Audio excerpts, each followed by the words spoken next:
bu adama o sözü deyə bilməzsiniz, siz maddi imkanım yoxdur. Adam ayağından olub. Necə olur idarəsinin maddi gəliri zəif olan rəhbərlərin 90% ən bahalı maşınları sürürlər. Ən bahalı həyat tərzini keçirirlər.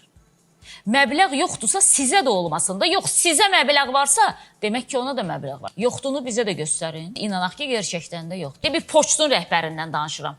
Tutaq ki, misal çəkirəm. Və yaxud da ki, məsələn, bir bələdiyyənin sədrindən danışıram. Sən görəndə ki, o ən son model maşın sürür və yaxud da ki, qiyməti 200 min olan maşın sürür, sən anlayırsan ki, bu adam bunu maaşla almayıb. Ya təməlində imkanlı ailənin övladı olub, heç o vəzifəyə təyin olunmadan da bu maşını sürübsə, bu başqa məsələdir. Amma əksəriyyəti vəzifəyə təyin olunandan 3 ay, 5 ay sonra maşınlarını dəyişirlər. Mən bilmirəm, valla onların oturduqları otaqlarında göydən pulumu yağır, sürpriz, tökülürmü oradan, yoxsa necədirsə, hər halda bu maraqlıdır. Bu adam bir ömür şikəstdir, bir ayağı yoxdur. Barmaqlarının da bir neçəsi yoxdur.